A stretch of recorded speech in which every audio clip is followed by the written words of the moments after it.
비가 억수같이 쏟아지는 찬 설이 내리는 가을밤. 경상북도 안동의 깊은 골짜기.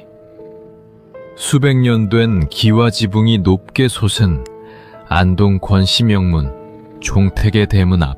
차가운 빗줄기가 수백 년 묵은 기와 지붕을 사정없이 짓밟으며 흘러내리고, 어두컴컴한 종택 마당에는 스산한 가을바람만이 흉가처럼 울부짖고 있었다. 흙먼지 날리던 옛 마당은 온통 빗물과 진흙탕으로 얼룩져 있었고, 수백 년 가문의 위용을 자랑하던 소슬대문은 칠이 벗겨진 채 일신연스럽게 삐걱거리고 있었다. 그때 억소리가 나는 최고급 검은색 승용차 한 대가 빗길을 뚫고 정적을 깨며 멈춰섰다. 차 헤드라이트의 강렬한 불빛이 주인 잃은 종택의 소슬대문을 환하게 비추었다. 차 문이 천천히 열리고 고급스러운 단색 정장에 차가운 기품을 풍기는 66세의 여성 회장이 내렸다. 우산을 받쳐드는 수행원의 손길을 거절한 채 그녀는 장대비 속으로 차가운 구두발을 내디뎠다. 그녀의 이름은 권순희. 1958년 개띠해에 태어난 그녀는 현재 대한민국 여의도 금융가를 뒤흔드는 최고 자산운용사의 대표이자 수천억 원의 자산을 주무르는 거물 투자가였다. 빗물에 젖어드는 고급 정장 바짓단에도 아랑곳하지 않고 그녀는 천천히 종택마당 한가운데로 걸어 들어갔다. 그녀의 눈빛은 마치 서리를 맞은 칼날처럼 서늘했고 입술은 단단히 짓맺혀 있었다. 그녀의 가죽 장갑을 낀 손에는 50년 전 먼지구덩이 구로공단에서 손가락이 미싱바늘에 찢겨가며 보냈던 피 묻은 노란 월급 봉투 하나와 안동 종택 및 수만 평 전답 전체를 개인 자격으로 법원 경매에서 싹 쓸어 담은 채권 인수 서류가 들려 있었다. 어머니, 오빠, 당신들이 잘난 내 머리를 탓하며 자식이 아닌 하녀와 몸종 취급으로 던져주었던 그 탄누룽지와 찬밥덩이의 맛을 이제 당신들이 평생 길거리에서 씹어볼 차례입니다.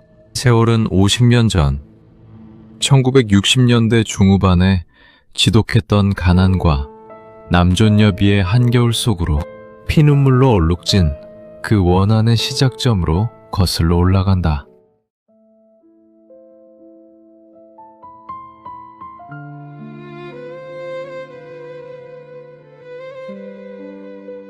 (1966년) 경상북도 안동의 낙동강 줄기가 굽이치는 깊은 시골 마을.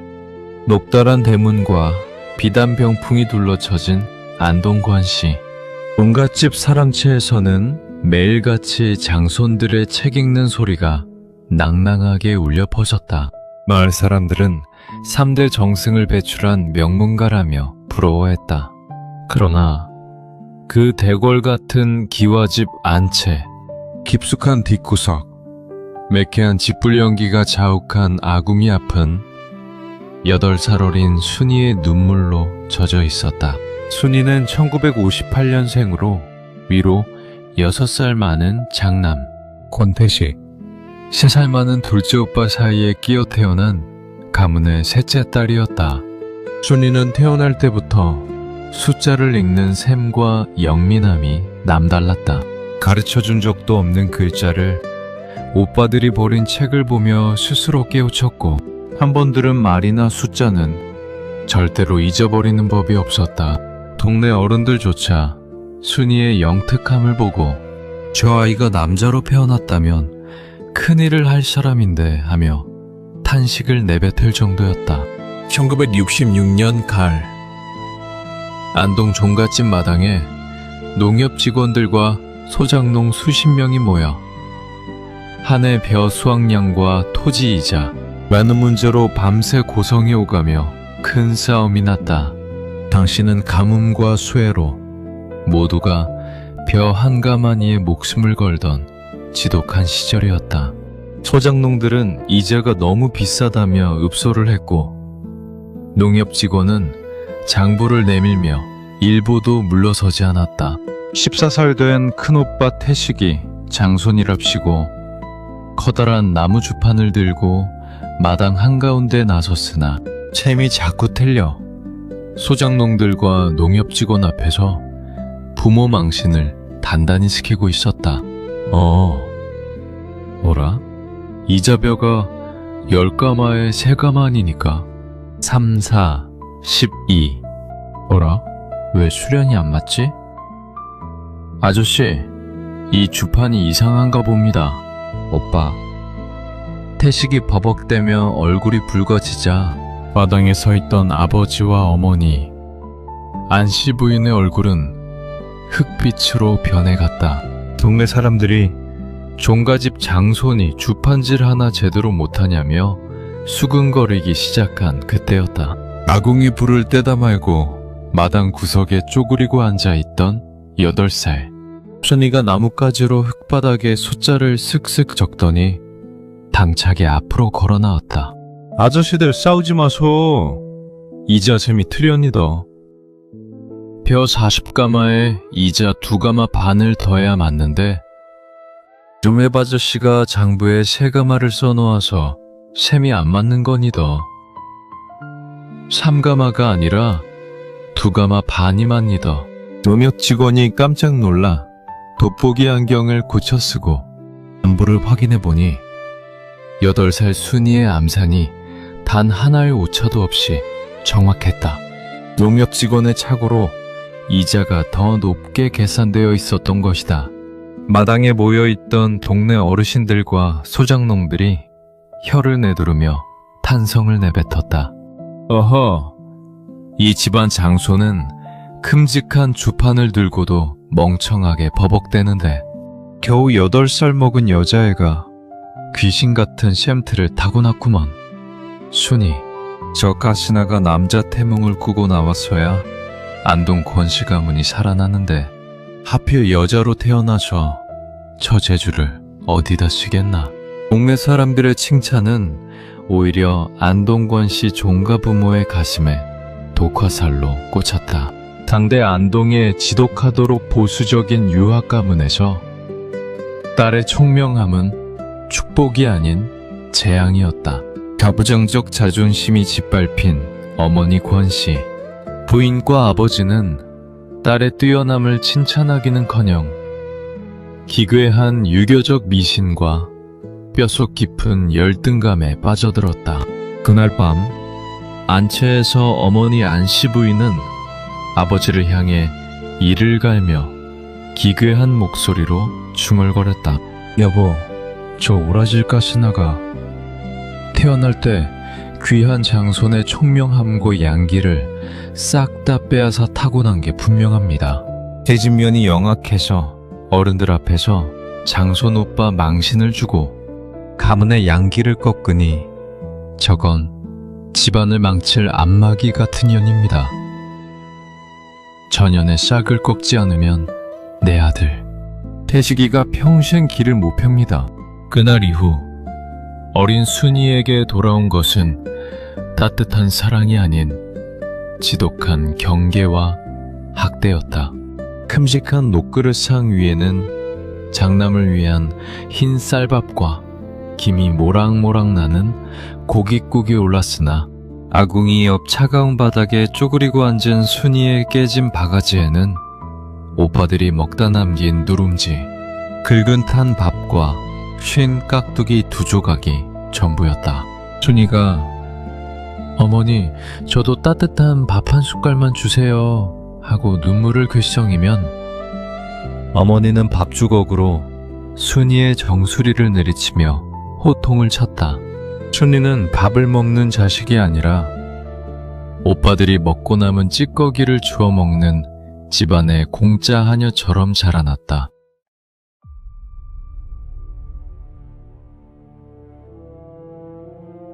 (1970년) 순이가 12살이 되던 해 안동 권씨 종가에 결정적인 비극이 터졌다.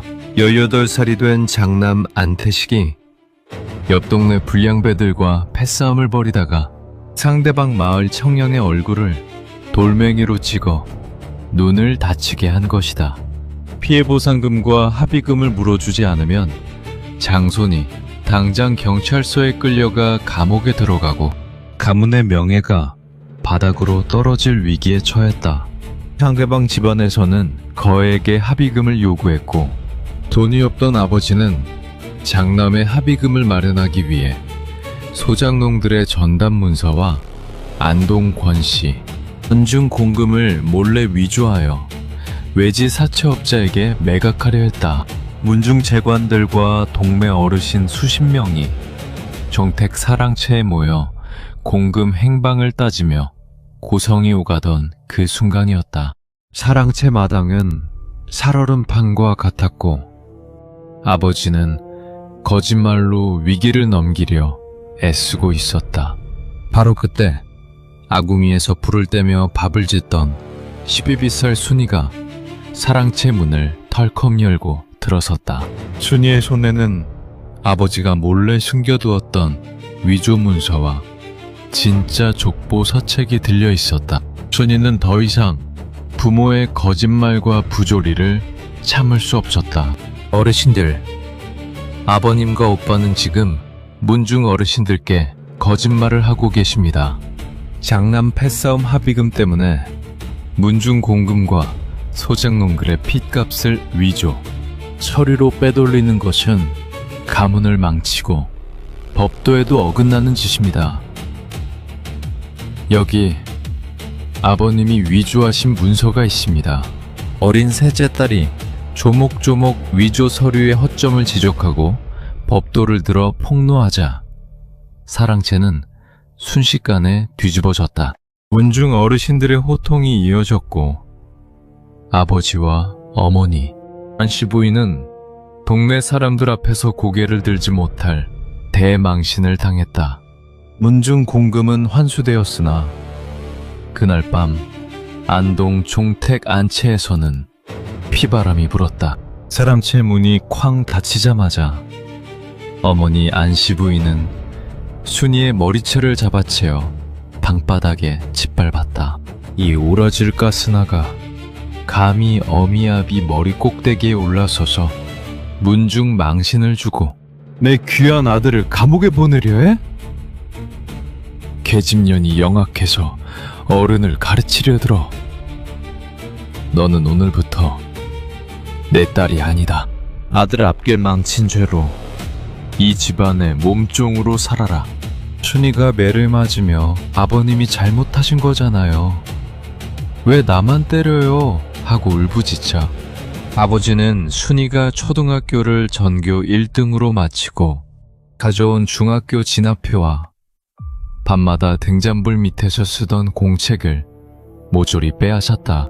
그리고 그것을 순이가 불을 지피던 안채 아궁이 불길 속으로 던져 태워버렸다. 종놈이 글을 배우면 주인을 물어뜯는 법이다. 잘난 그 입주둥이로 내 아들 앞길을 망쳤으니 너는 평생 글을 읽을 생각도 하지 마라. 네 피와 땀으로 내 아들 합의금과 대학 등록금을 벌어 갚아라. 순이가 울부짖으며 불길 속으로 손을 넣어 타들어가는 책을 꺼내려 하자 어머니 권씨 부인은 매정한 발길질로 순이의 손등을 짓밟았다. 아악하는 비명소리와 함께 아궁이 붉은 숯불이 순이의 손등에 달라붙었다. 순이의 오른쪽 손등에는 평생 지워지지 않을 붉은 화상 흉터가 길게 새겨졌다. 그것은 자식이 아닌 잘난 죄로 가뭄의 하녀와 몸종으로 낙인 찍힌 비극의 징표였다.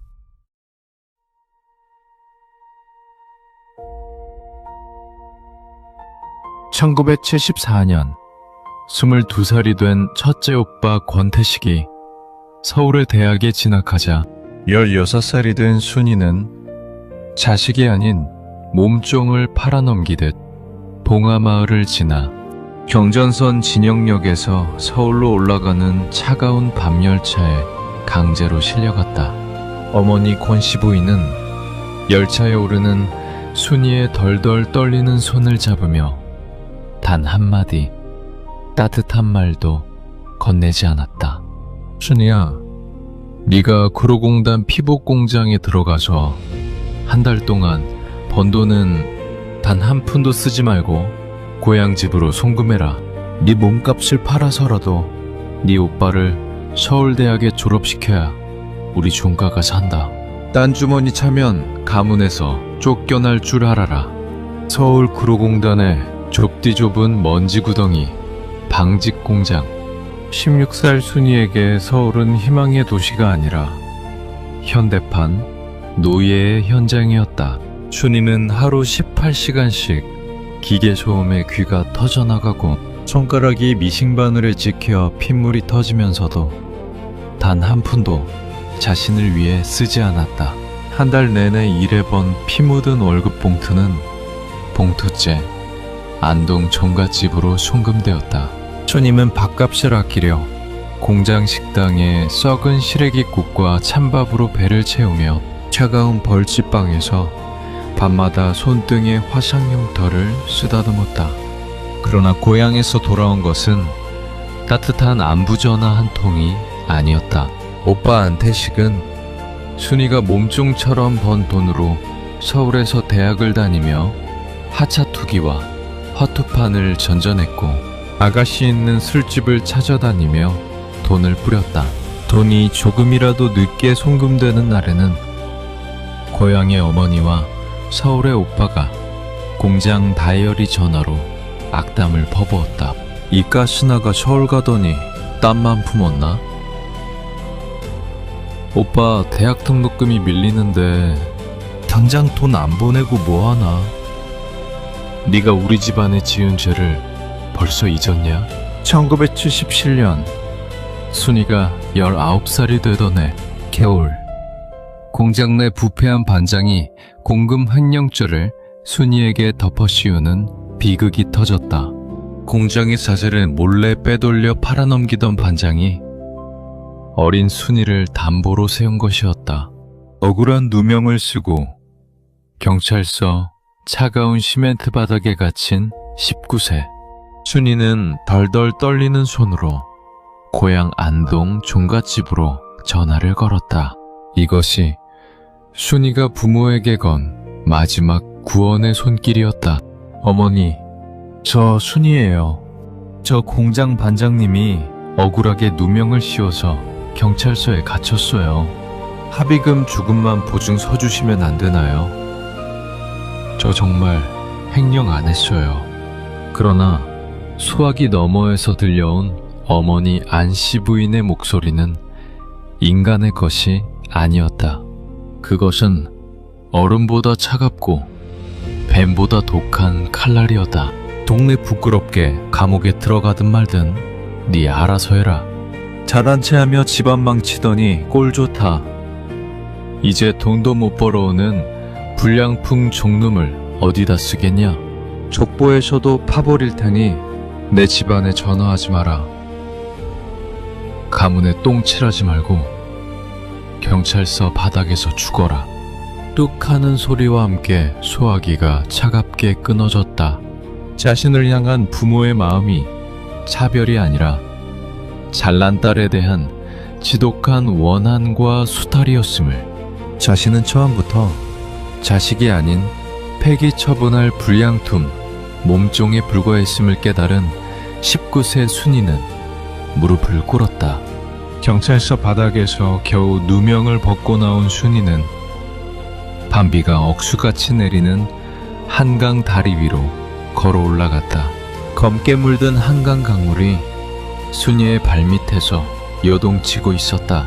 순이는 빗물과 눈물로 범벅이 된 얼굴로 하늘을 올려다보며 미싱바늘에 찢기고 화상 자국이 선명한 자신의 손을 움켜쥐었다. 어머니, 오빠, 당신들이 잘난 나를 두려워하여 사람으로 보지 않고 몸종으로 쓰다 버렸습니다. 내가 이 강물에 던져져 죽을 것 같습니까? 아니요. 나는 절대로 죽지 않습니다. 내 언젠가 반드시 이 피눈물 값을 당신들 뼈마디까지 녹여서 받아낼 것입니다. 19세 순이의 눈빛에서 어린 날의 서러움이 사라지고 자문을 완벽하게 단죄하겠다는 핏빛 복수심이 차갑게 타오르기 시작했다.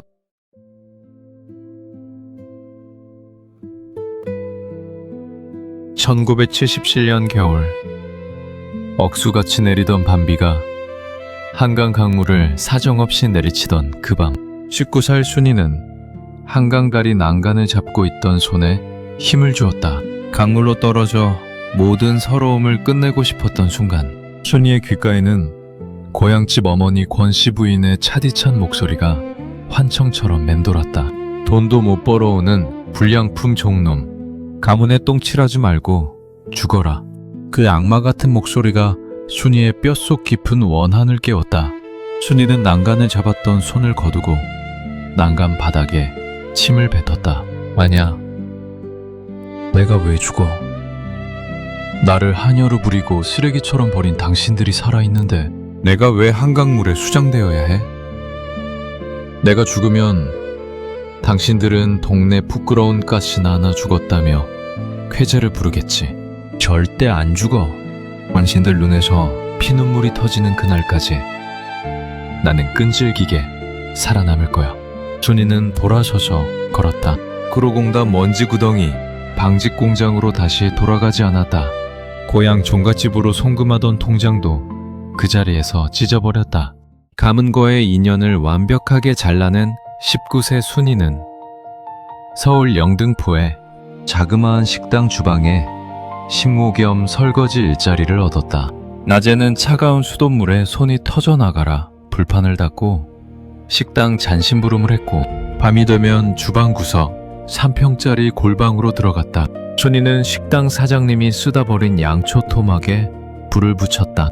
그리고 청계천 고서점 거리에서 그릇 닦은 핏값을 아껴 사온 먼지 묻은 중학교, 고등학교 교과서와 정석 수학책을 펼쳤다. 어린 시절 안동 종택아궁이 불길 속으로 자신의 중학교 진학표와 공책이 태워지던 그 서러운 기억이 촛불 위로 떠올랐다. 순이는 손등에 새겨진 붉은 화상 흉터가 욱신거릴 때마다 뺨을 두그러치며 졸음을 쫓았다. 하루에 단 2시간 주방 바닥에서 가마니를 덮고 잠을 청하면서도 순이의 손에서 책은 떨어지지 않았다. 원래부터 숫자를 읽는 셈과 문맥을 파악하는 머리가 천재적이었던 순이었다. 8살 때 농협 직원들의 벼 수확량, 이자를 암산으로 맞아 떨어뜨렸던 그 영민함이 촛불 아래서 다시 찬란하게 불타오르기 시작했다. 1980년 봄, 순이는 중학교 졸업 자격 검정고시와 고등학교 졸업 자격 검정고시를 단 한 번에, 그것도 서울시 전체 수석이라는 경이로운 성적으로 통과했다. 자신의 이름 권순이 석자가 적힌 검정고시 수석 합격 통지서를 손에 쥔 날, 순이는 식당 골방에서 소리 없이 오열했다. 그것은 서러움의 눈물이 아니었다. 부모가 아궁이에 태워버렸던 자신의 인생을 스스로 다시 일으켜 세운 승리의 서막이었다. 검정고시를 통과한 순이는 거기서 멈추지 않았다. 식당 주방일을 그만두고 시내 대형 회계법인의 사안사무보조원으로 취직했다. 낮에는 회계사들의 서류를 복사하고 커피를 나르며 회계장부와 재무제표를 눈으로 익혔고, 밤에는 야간대학교 경영학과 수강증을 가슴에 품고 달렸다. 당시 1980년대 초반, 공인회계사 CPA 시험은 남성들의 전유물이었으며 여성 합격자는 1년에 한두 명이 나올까 말까 한 통곡의 벽이었다. 회계법인의 엘리트 남성 회계사들은 고졸 검정고시 출신의 손등의 화상, 자국이 선명한 순이를 향해 은근한 멸시와 야유를 보냈다. 어이 권양, 커피나 좀 더 타오지? 계집애가 회계사 책을 들여다본다고 숫자가 읽혀? 회계사가 무슨 공장 미심질인 줄 아나? 춘희는 차가운 미소를 지으며 아무 말도 하지 않았다. 비웃음과 멸시는 순이에게 가장 강력한 숫돌이었다. 춘희는 법률 조문과 복식부기 원리, 세법장부를 통째로 머릿속에 암기했다. 하루에 컵라면 한 그릇으로 배를 채우며 코피가 터져 시험지가 붉게 물들 때까지 문제집을 풀었다. 손가락에 굳어 마비가 오면 78년 전 미싱바늘에 찍혔던 흉터를 보며 정신을 차렸다. 마침내 1984년 가을, 대한민국 공인회계사 CPA 최종 합격자 발표 날, 여의도 금융가가 발칵 뒤집어졌다. 메로라 하는 명문대 출신 남성들을 모조리 제치고 구로공단 여공 출신의 26세 권순이가 공인회계사 시험 전체 수석 합격이라는 전무후무한 신호를 써내려간 것이다. 신문사 기자들과 금융가 사람들이 순이의 주변으로 구름처럼 몰려들었다. 마이크가 내밀어지고 카메라 플래시가 터졌다. 권순이 회계사님, 구로공단 여공 출신으로 CPA 수석 합격이라는 기적을 일궈내셨는데 고향에 계신 부모님과 가족들에게 가장 먼저 기쁜 소식을 전하고 싶지 않으십니까? 수많은 카메라 앞에서 정장을 깔끔하게 차려입은 26세 순이는 차가운 눈빛으로 카메라 렌즈를 정면으로 응시했다. 순이의 입가에 서늘한 미소가 번졌다. 저에게 고향이나 부모 따위는 없습니다. 저는 혼자 태어났고 제 피와 땀으로 이 자리에 섰습니다. 이 승리는 오롯이 저 자신의 것입니다. 기자는 당황했으나 순이는 뒤돌아섰다. 순이는 국내 대형 회계법인의 스카우트 제의를 마다하지 않고 입사하여 기업 구조조정과 법정관리, 재무진단 분야에서 칼날 같은 실력을 발휘했다. 순이가 짚어내는 장부의 비리와 허점은 단 1원도 오차가 없었다. 금융가 사람들은 그녀를 여의도의 도살자, 칼날 회계사라 부르며 두려워했다. 세월은 흘러 1997년 대한민국 전체가 피눈물을 흘렸던 IMF 외환위기 한파가 몰아쳤다. 수많은 대기업이 연쇄부도를 맞고 은행과 사채시장이 무너지며 가게가 붕괴되던 대혼란의 시기였다. 모두가 공포에 질려 자산을 던지고 한강으로 향할 때 39세가 된 권순이 회계사는 이것이 하늘이 준 최고의 기회임을 알아차렸다. 부실해진 기업의 알짜 채권과 부동산을 헐값에 사들여 재건하는 금융, 투자의 메커니즘을 완벽하게 파악하고 있었던 것이다. 순임은 그동안 회계사로 일하며 모은 자금과 자신을 신뢰하는 외국계 투자자들의 자금을 모아 여의도 한복판에 자신의 이름을 건 투자 전문 회사 한성자산운용을 설립했다. 순이 회장은 뛰어난 안목과 정밀한 셈법으로 부도 위기에 몰린 알짜 기업들의 채권을 사들였고 불과 수년 만에 수천억 원의 시세 차익을 거두며 대한민국 금융가를 움직이는 거물 투자가로 우뚝 섰다. 서울 여의도 빌딩 숲 최고층 회장실, 단색의 고급 정장을 입고 한강 줄기를 내려다보는 40대 후반의 안순이 회장. 그녀의 서재 비밀금고 안에는 30년 전 구로공단에서 손가락이 바늘에 찍혀가며 모았던 빛바랜 노란 월급 봉투 하나와 만동건 씨 문중의 족보 복사본이 보관되어 있었다. 비서가 서류를 들고 들어와 보고를 올렸다. 회장님, 지시하신 경상북도 안동 권씨 종가와 관련된 재무 실태 조사가 끝났습니다. 춘희는 창밖을 바라보던 고개를 천천히 돌렸다. 그녀의 눈빛에서 30년 동안 은밀하게 감춰두었던 서서한 복수심의 불길이 다시 피어올랐다. 그래, 이야기를 해보게. 그 잘난 안동권 씨, 명문 종가. 그 장손 오빠와 어머니는 지금 어떻게 살고 있는가? 상황이 매우 비참합니다, 회장님. 춘희 회장님이 송금을 끊은 이후 종가집은 빚더미에 올라앉았습니다. 첫째 오빠 권태식 씨는 회장님이 보낸 돈으로 서울대학을 겨우 졸업했으나 사업을 한답시고 아버지의 종가 전답을 담보로 대출을 받아 사기를 당했습니다. 현재 고향 안동으로 내려와 남은 재산을 두고 둘째 오빠와 피 터지는 싸움을 벌이고 있습니다. 순희 회장의 입가에 차가운 실소가 터져나왔다. 역시나 그렇겠지. 내 피와 땀을 쥐어짜서 서울대학에 보내놓았더니 제 손으로 일어설 줄은 모르고 남의 피값으로 허세를 부리다 망했구나. 아버지 상태는 어떠한가? 아버님은 화병과 지병으로 상태가 위중하다고 합니다. 문중 공금과 전답을 장손이 다 까먹는 바람에 문중에서도 외면받고 있습니다. 순희 회장은 금고에서 빛바랜 노란 월급 봉투를 꺼내들었다. 그리고 손가락의 화상 흉터를 천천히 쓸어내렸다. 아직은 때가 아니야. 그들이 스스로 피 터지게 싸우고 서로의 살점을 뜯어먹으며 가장 깊은 절망의 늪으로 떨어질 때까지 기다려. 가문의 버팀목인 아버지가 세상을 떠나고 남은 가문이 완벽하게 썩어 문드러졌을 때 내가 직접 내려가 그들의 목을 칠 것이야. 한성 자산관리 이름으로 그들의 모든 빚과 채권을 조용히 사들여 300년 내력의 안동권 씨 종가를 완벽하게 경매로 집어삼키고 멸문지화로 몰아넣을 거대한 덫이 여의도 한복판에서 조용히 얽혀들기 시작했다.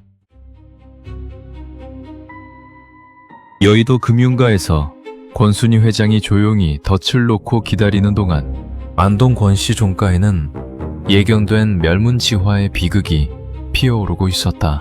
2010년 가을, 평생 동안 잘난 장남 권태식만을 싸고 돌며 똑똑한 셋째, 딸 순희를 구박했던 가문의 버팀목.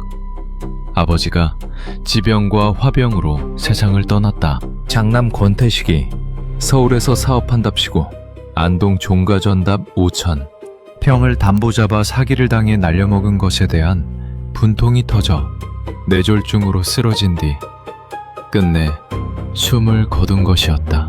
그러나 아버지가 숨을 거두기 무섭게 수백 년 된 안동 종택 사랑채는 슬픔의 곡소리 대신 상속 재산을 둘러싼 추악한 늑배 싸움터로 변해버렸다. 아버지의 장례식이 채 끝나기도 전 안채 방 안에서는 80세가 넘은 늙은 어머니 권씨, 부인과 58세가 된 첫째, 오빠 권태식, 그리고 55세가 된 둘째 오빠가 서로의 멱살을 잡고 고성을 지르고 있었다. 내가 이 집안 장손입니다. 안동 권씨 종가를 잇고 문중 제사를 지내야 하는 몸이니 남은 종택과 수만 평 전답은 모조리 내 명의로 넘겨야 합니다. 업이 돌아가셨으니 내가 이 집안 가장입니다. 형님이 인간입니까? 서울에서 건설 장사한다고 까먹은 전답 5,000평이 얼마인데 염치도 없이 남은 재산을 다 먹으려 합니까? 그 잘난 장손 노릇하느라 순희 동생 구로공단에 팔아넘기고 번 돈 다 날린 건 생각 안 납니다. 어머니, 둘째인 나한테 남은 전답 문서를 넘겨주십시오. 내가 과수원 사업으로 일으키겠습니다. 이 오라질 놈들아, 어비상도 치르기 전에 재산 싸움을 해. 닥쳐라. 아무리 그래도 안동 권씨 가문의 피는 장남이 있는 법이다. 종택과 남은 전답은 장손 태식이한테 넘어가는 게 가문의 법도다. 늙은 어머니 안씨 부인은 딸 순희를 짐승 취급하며 장남을 만들었던 그 독성과 집착을 버리지 못했다. 어머니는 둘째 아들의 울부짖음을 외면한 채 남편이 남긴 안동 종택과 남은 전답 전체의 명의를 첫째, 권태식의 명의로 모조리 몰래 이전해 주었다. 이 사실을 알게 된 둘째 오빠는 광기 어린 분노에 휩싸였다. 둘째 오빠는 늙은 어머니와 첫째 형 권태식을 상대로 유류분 반환, 선고 소송을 제기하며 형제간에 피 터지는 법정 싸움을 시작했다. 의지 오빠는 재판 비용과 변호사 비용을 대기 위해 안동, 권씨 문중 공금에 손을 대다가 문중 재관들에게 걸려 문중 족보에서 영구 제명당했고 결국 화병과 알코올 중독으로 폐인이 되어 가족과도 전류당했다. 유선을 독식한 장남 권태식의 몰락은 더욱 참혹했다. 사업 감각도 없고 오냐오냐 자란 권태식은 둘째와의 재판에서 승소하자마자 또다시 악재, 사채업자들과 가짜 부동산 개발업자들의 먹잇감이 되었다. 권태식은 안동 종택과 전답을 담보로 연 30%가 넘는 살인적인 고리사채 대출을 받아 가짜 골프장 개발 사업에 투자했다가 사기를 당해 모조리 날려버렸다. 매일같이 어깨 건장한 사채업자들이 안동 종택 마당으로 들이닥쳐 빨간 딱지를 붙이고 뼛속까지 짓밟았다. 늙은 어머니 안씨 부인은 자신이 목숨처럼 끼고 돌았던 장남 권태식에게 모든 재산을 빼앗기고 늙고 병든 몸으로 아궁이 매캐한 연기가 자욱한 안채 구석방으로 쫓겨나는 지독한 업보를 받았다. 자식이 아닌 몸종 취급을 했던 셋째, 딸 순이가 50년 전 쪼그리고 앉아 탄 누룽지를 씹던 바로 그 아궁이 옆바닥이었다. 안동 권씨 종가가 형제 간의 재산 싸움과 사채 빚으로 완벽하게 썩어 문드러졌을 때 여의도 한복판 한성자산운용의 권순희 회장이 마침내 비서에게 지시를 내렸다. 때가 되었다. 안동권씨 종가를 압류하고 있는 사채업자들과 이금융권 채무 전체를 우리가 사들여라. 단, 내 이름 권순희는 단 한 글자도 드러나서는 안 된다. 순희 회장은 자회사로 세워둔 특수목적법인 SPC인 유령투자회사 한성자산관리를 내세웠다. 권태식이 안동 종택과 수만 평 전답을 담보로 사채업자들과 금융권을 진 빚은 이자까지 포함해 자그마치 45억 원에 달했다. 사채업자들은 돈을 회수하지 못해 안달이 나 있었고 순희 회장은 그 45억 원의 채권 전체를 개인 자금으로 싹 사들여 단독 채권자가 되었다. 종택의 기와 한 장, 문중 전답의 흙 한 더미, 심지어 늙은 어머니 안씨 부인이 누워있는 사랑채 바닥까지 완벽하게 순희 회장의 법적 소나기 속으로 들어왔다. 오빠 권태식은 자신들의 목을 죄어오는 진짜 채권자가 누구인지도 모른 채 연체이자를 감당하지 못해 경악했다. 태식은 채권자가 법원에 안동 종택 전체에 대한 강제 경매 신청을 넣었다는 통지서를 받고 바닥에 쓰러졌다. 2024년 봄 대구지방법원 안동주원 경매법정. 안동권 씨 300년 내력의 종택과 전답 전체가 경매 매물로 올라왔다. 태식은 어떻게든 경매를 막아보려고 사방팔방으로 돈을 구하러 다녔으나 형제와 문중 친척들에게 이미 버림받은 그에게 단 한 푼을 빌려줄 사람은 아무도 없었다. 경매 입찰 당일 한성자산관리법인이 안동 종택과 전답 전체를 단독으로 운찰하여 완벽하게 낙찰받았다. 소유권 이전 등기 서류가 발급되고 낙찰자 명의에는 50년 전 찬밥을 주워 먹던 셋째, 딸 권순희의 이름 석자가 서명되었다. 순희 회장은 소유권 이전 서류를 손에 쥐고 경매 집행관들과 강제 집행팀을 소집했다. 50년 전 한강 다리 위에서 피눈물을 흘리며 다짐했던 그 피해 판결을 내릴 시간이 다가온 것이었다. 2024년 가을밤 법원 경매를 통해 안동권 씨 종택의 소유권을 완벽히 승계받고 법원으로부터 인도명령 집행허가까지 받아낸 권순희 회장. 억수같이 쏟아지는 밤비 속에서 법원 강제 집행관들과 집행팀 그리고 최고급 검은색 승용차 한 대가 안동 종택마당에 멈춰섰다.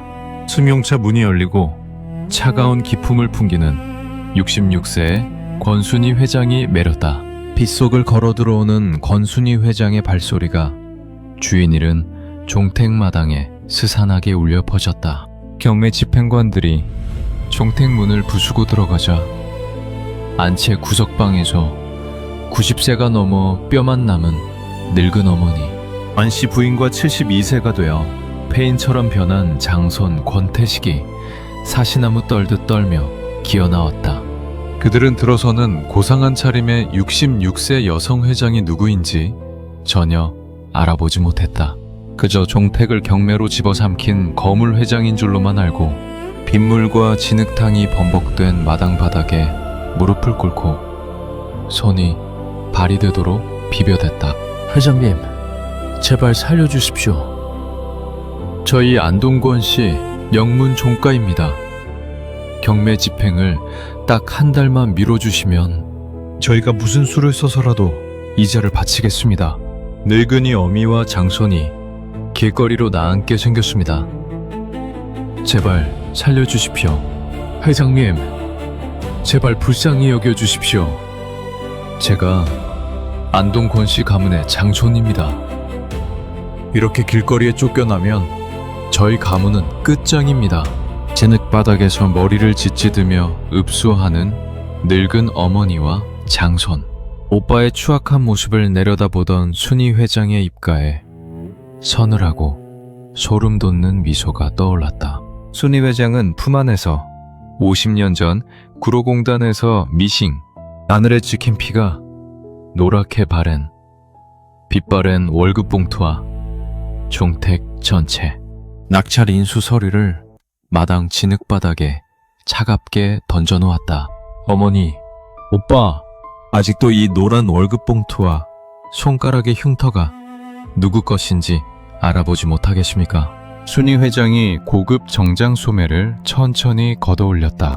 50년 전 안동 종택아궁이 숯불에 짓밟히고 구로공단 미싱바늘에 찍혀 누더기가 되었던 붉고 선명한 화상 흉터가 빗물 속에서 또렷하게 드러났다.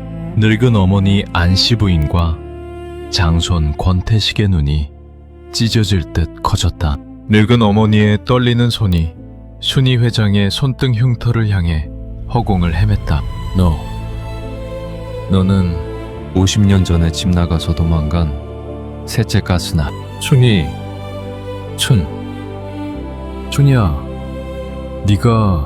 네가 어떻게 이런 대기업 회장이 되어 나타났냐? 순이 회장은 눈물 한 방울 흘리지 않는 서늘한 늑대의 눈빛으로 그들을 내려다보았다. 그녀의 목소리에는 50년 동안 응축된 피눈물의 단죄가 서려 있었다. 그렇습니다. 아들보다 똑똑하다고 셈법을 가로막고 사랑채에서 패성, 합의금 비리를 조목조목 따졌다고 하녀 취급하며 아궁이 불길 속으로 제 공책을 던져 태웠던 그 셋째 딸 권순이입니다. 당신들이 오빠 대학 등록금 벌어오라고 구로공단에 팔아넘기고 횡령 누명을 썼을 때 불량품 종노민이 경찰서 바닥에서 죽어라 하고 절교했던 그 셋째 딸 권순이입니다. 춘이야, 내 딸아, 내가 잘못했다. 그때는 내가 귀신에 씌어 그랬다. 한 번만 어미를 살려다오. 피부치 아니냐? 피부치? 어머니, 당신이 나를 한 번이라도 딸로 보아준 적이 있습니까? 나를 잘난 체하며 장손의 기운을 꺾는 안마기 취급하고 아궁이 옆에서 탄 누룽지나 던져주던 하녀로 부리지 않았습니까? 당신들이 날린 이 안동 종택과 전답 수십억 원의 채권, 내가 전부 개인 자격으로 싹 사들였습니다. 순이 회장은 경매 집행관들에게 서늘하게 손짓했다. 집행관님, 당장 법적 강제 집행을 시작하십시오. 이 안동 종택의 소유권은 완벽하게 제 것입니다. 단 한 평의 땅도, 단 하나의 방도 이 자들에게 허락하지 않겠습니다. 춘이야, 제발 살려다오. 이 늙은 어미가 길거리에서 어디로 가란 말이냐? 동매 부끄럽게 감옥에 가든 길거리에서 얼어 죽든 알아서 하십시오. 당신들이 50년 전에 경찰서에 갇힌 나에게 전화로 했던 말입니다. 이제 당신들이 그 찬밥 덩이를 구걸하며 사십시오. 경매 집행관들이 몰려들어 안동 종택 전체에 빨간 딱지를 붙이고 오빠, 태식과 늙은 어머니 안씨 부인을 진흙탕 마당 밖 길거리로 차갑게 쫓아냈다. 춘희야, 내 딸아! 하고 울부짖는 늙은 어머니의 통곡 소리와 네가 어떻게 나한테 이럴 수 있어? 하고 아그씨는 오빠 태식의 고함 소리가 쏟아지는 밤빛 소리 속으로 멀어져 갔다. 모든 사람들이 떠나간 300년 안동 종택의 정적 속 66세의 권순희 회장은 빗물이 떨어지는 종택 안채 텐마루 끝에 홀로 자리를 잡고 앉았다. 50년 동안 가슴 속을 태웠던 피눈물의 복수는 완벽하게 끝이 났다. 가문을 짓밟았던 부모와 오빠는 길거리로 내몰렸고 300년 가문은 완벽하게 멸문지화를 맞았다. 세상에서 가장 완벽하고 통쾌한 사이다 승리였다. 그러나 텅빈 바닥에 떨어지는 빗소리를 듣고 있던 권순희 회장의 눈가에서 50년 동안 참아왔던 뜨거운 눈물 한 줄기가 볼을 타고 흘러내렸다. 비어버린 안채 아궁이 살살 때 따뜻한 흰 쌀밥 한 숟갈이 먹고 싶어. 아궁이 옆에서 쪼그리고 앉아 탄 누룽지를 씹던 어린 순이의 환영이 빗물 사이로 보이는 듯 했다. 자신이 그토록 바랐던 것은 이 거대한 종택의 소유권이나 수천억 원의 돈이 아니었다. 그저 어린 시절 다른 집 딸들처럼 어머니의 따뜻한 손길 한번 우리 순이 착하다며 안아주는 다정한 말 한마디뿐이었다. 평생을 피눈물과 복수심으로 가슴을 채우며 달려왔으나 복수가 완성된 이 순간 준이의 가심에 남은 것은 승리의 환희가 아닌 다시는 되돌릴 수 없는 어린 시절의 서글픈 고독과 비워진 가문의 시린 허무뿐이었다. 어머니, 왜 저를 한 번도 따뜻하게 안아주지 않으셨습니까? 왜 저를 단 한 번도 자식으로 보아주지 않으셨습니까? 쏟아지는 밤빛 속에서 300년 안동 종택은 주인 잃은 고요 속으로 깊게 잠겨들었고 인과 응보의 서글픈 낙이 웅장하게 내렸다.